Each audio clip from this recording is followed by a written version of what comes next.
அன்பினர்களே, பிள்ளைக்குட்டிங்க நம்ம மட்டக்களப்பு பிள்ளை தம்பியின் பிரைவேட் செக்ரட்டரி தன்சீர் என்கின்ற ஆசாத் மௌலானாவை உங்களுடைய டீம் ஜானி அபேசேகர் அவர்களின் டீம் சென்று பல விடயங்களை அரங்கேற்றி வந்திருக்கிறாங்க. அதாவது இவங்களோட ரவுண்ட்ஸ் என்னவென்றால் பிள்ளைக்குட்டியையும் சுரேஷ் சாலியையும் சேர்த்து பிணைச்சு போடுவது, அவ்வளவுதான். மத்தாக்கள்லாம் தப்புவது தான் அந்த டீம்ட முழு யோசனை. யாராவது ஒருத்தனை பலிக்கடா கொடுக்கணும். நாம தொடர்ந்து சொல்லி வரோம், இந்த ஈஸ்டர் தாக்குதல் குறித்து நாம் பல விடயங்கள் அரங்காட்டி வரோம். ஒண்ணுமே கிடைக்கல, உங்களுக்கு கிடைக்குது இல்லை. பாருங்க, ஆசாத் மௌலானா பிரான்ஸ் பாரிஸ்ல இலங்கை தூதுவரின் உத்தியோக புள்ளத்தில் இருந்து நிறைய பேட்டி அளிக்கிறார். பேட்டி ஆனது அது என்ன சாட்சி?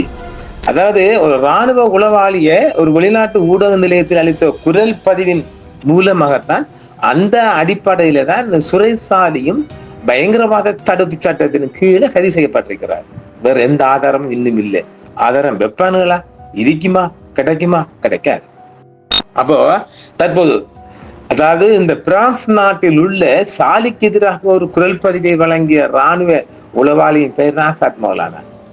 நல்லா அதை டபுள் என்கிறட்டா, பிரான்ஸ்ல இருக்கிற ஆசாத் மௌலானா இருக்கார் இல்லையா, அவர் தான் சுரேஷ் சாலிக்கு எதிராக ஒரு குரல் பதிவை கொடுத்திருக்கிறார். அந்த அடிப்படையில அவரை கைது செஞ்சு உள்ள வச்சுக்கிறாங்க. இந்தப்பா அவரு மலையக்காரர், நான் ஜோனி, எனக்கும் அவருக்கு எந்த சம்பந்தமும் இல்லை, அதையும் பார்த்துக் கொள்ளுங்க.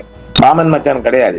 இப்ப கடந்த ஏப்ரல் 22 அன்று கொழும்பு மஜிஸ்ட்ரேட் நீதிமன்றத்துல சுரேஷ் சாலி ஆஜர்படுத்தப்படுகிறார். கடந்த விசாரணை வரை ஆசாத் மௌலானா, அதாவது நீதிபதி அவங்க கேட்கிறாங்க, கடந்த விசாரணை வரை ஆசாத் மௌலானாவிடம் எந்த வாக்குமூலம் அளிக்கப்படவில்லை.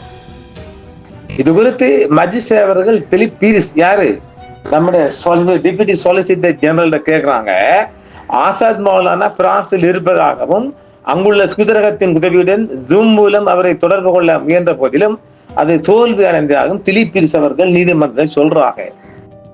நீதிக்காக சேனல் 4க்கு வாக்குமூலம் அளித்திருந்து நீதிமன்றத்தில் வாக்குமூலம் அளிக்க ஆசாத் மௌலானா ஏன் தாங்குகின்றார் என்று நீதிபதி அவர்கள் திலீப் பீரிஸ் அவர்கிட்ட கேள்வி கேட்கிறாங்க.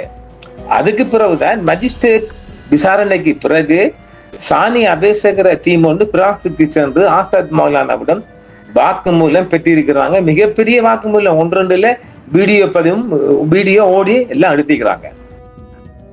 இதை நேற்று திலீப் பீரிஸ் அவர்கள் நீதிமன்றத்தில் சப்மிட் பண்ணியாச்சு, சமர்ப்பணம் கொடுத்தாச்சு. இப்போ ஆசாத் மௌலானா தனது அறிக்கையில் ராணுவ புலனாய்வுக்கு எதிராக 3 குற்றச்சாட்டுக்களை முன்வைத்துள்ளார். அது உண்மை குற்றச்சாட்டு, அதில் ஒன்றும் தப்பே கிடையாது.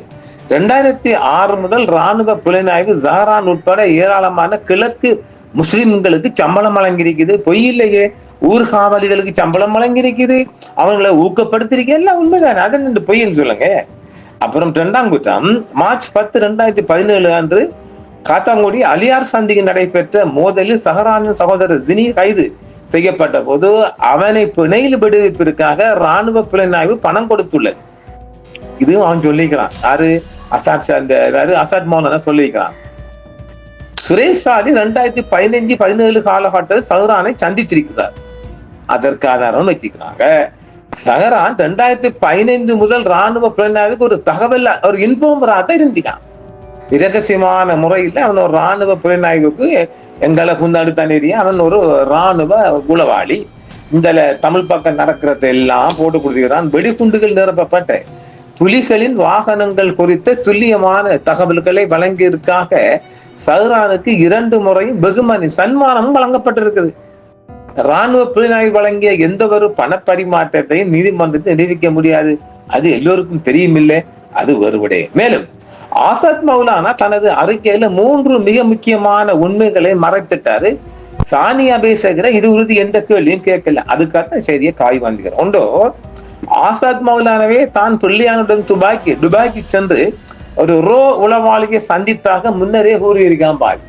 அதை பத்தி கேட்கல. 2வது, ஈஸ்டர் தாக்குதலுக்கு முன்பு நடைபெற்ற தேர்தல்களில் பிள்ளையானின் அரசியல் கட்சிக்கு டிஎம்பிபிக்கு பணம் கொடுத்திருக்கு, அதையும் பற்றிருக்குது. பிள்ளையான் சிறையில் இருந்தபோது அவரை சந்தித்ததாக ரோகன் உலக புலனாய்வாளராமே, ராணுவ புலனாய்வாளரமையா அவர் சிறையில் ராஜபக்சவுடன் பிள்ளையான் நடத்திய சந்திப்புகளை விட வெளிநாட்டு உளவு அமைப்புகளுடன் அவர் நடத்திய சந்திப்புகளே மிகவும் அதிகம் என்று சொல்லப்படுகிறது. அந்த சம்பவத்தை இங்கே பதியப்படவே இல்லை. நேற்று நீதிமன்றத்தில் சமர்ப்பிக்கப்பட்ட அறிக்கைகளில் ராஜபக்ச கம்பெனியுடன் சந்திப்புகள் குறித்த தகவல்கள் இருக்கின்றது. ஆனால் CIA மற்றும் ரோ உளவாளிகளுடன் எந்த ஒரு சந்திப்பு குறித்தும் எந்த தகவலும் இல்லை, அவர்களும் கேட்கவும் இல்லை. போச்சா? இதே நேரம் இந்த ரோகான் குணரத்தை நாம தந்திக்கிற கலர் யாரு? இந்த புள்ளக்குட்டியில புத்தகம் எழுதினாரு. புள்ளக்குட்டி ஆங்கிலத்தில் ஒரு புத்தகம் வெளியிட்டாருல்ல, இவர்தான் எல்லாம் திரைக்கதை, வசனம், ஒளிப்பதி, மியூசிக் எல்லாமே இந்த ரோகான் குணரட்ன அவர் ஒரு CIA ஒப்பந்தக்காரர் தான். எனவே ரோகனை குறிப்பிட்டு சாணி எதுவும் கேட்கவும் இல்லையா. ரோ பற்றி ஒரு வார்த்தை கூட ஆசாத் மௌலானா அவங்களும் கேட்கல. கருணா பிள்ளையான் ரோவுடன் கொடுக்கல் வாங்கல் குறித்து மிகப்பெரிய செய்தி இருக்குது. ஆனாலும் அதெல்லாம் வெளிவர வைக்கல. அப்ப என்னன்னு நீங்க போயிட்டு பிரான்சுக்கு 5-7 டிக்கெட் போட்டு போயிட்டு என்னத்தை காய் வாண்டிக்கிறது கொண்டாந்தாலும் இது நீதிமன்றத்துல ஏற்றுக்கொள்ளப்படுமா? சொல்லுங்களேன் பார்ப்போம். நடக்கிற காரியம் இல்லை. ஆக நாம இது ஆரம்பத்திலே ஊடறுப்புல சொல்லியிருக்கிறோம். இந்த ஈஸ்டர் குண்டுவெடிப்புல ஒரு சாட்சியமும் கிடையாது. நீங்க ஒன்றும் பண்ணல. நாளும் நேரமும் சும்மா வீணாகி போகுது. விட்டுப்போட்டு அடுத்த கட்டத்துக்கு நம்ம தேர்தலுக்கு போகலாம்.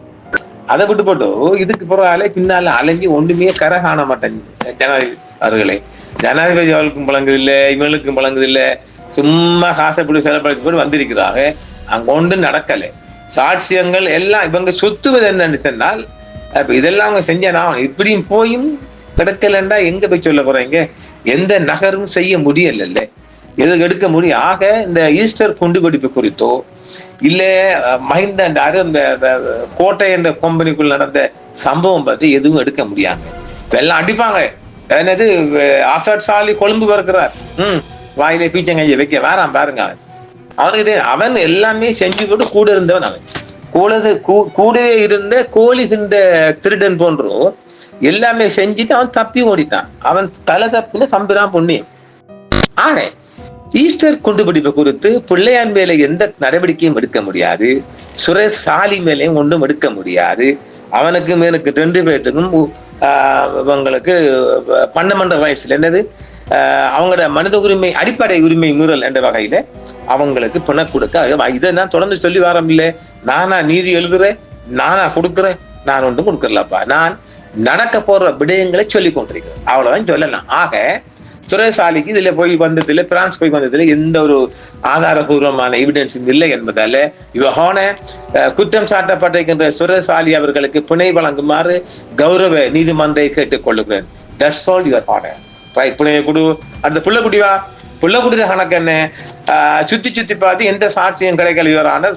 அங்கு எல்லாம் போனாங்க யுவர் ஆனர், எல்லாம் சொல்லப்படுது யுவர் ஆனர். ஆனா ஒன்று நடக்கல யுவர் ஆனர். எனவே புள்ளக்குட்டிக்கும் பிணை வழங்குமாறு கௌரவ நீதிமன்றை கேட்டுக்கொள்கிற அவருக்கும் பிணையை கொடு. எப்ப நடக்கும்? ஆக மிகப்பெரிய செய்திகள் வழங்கி தந்திக்கிறோம், பிணையம் கொடுக்கிற மாதிரி இஷ்யூ பண்ணிக்கிறோம். முன்னு சந்திப்பு நேர்களே. என்றும் உங்களுடன் சன்ரைஸ் இந்தியா டிவி. சப்ஸ்கிரைப் பண்ணுங்கள், பெல் பட்டனையும் கிளிக் செய்யுங்கள். உங்கள் ஆதரவே எங்கள் சேவை. ஆதரவு தாருங்கள், அரவணைப்போம். மறக்காம சர்ப்ரைஸ் பண்ணுங்க. தேங்க்யூ.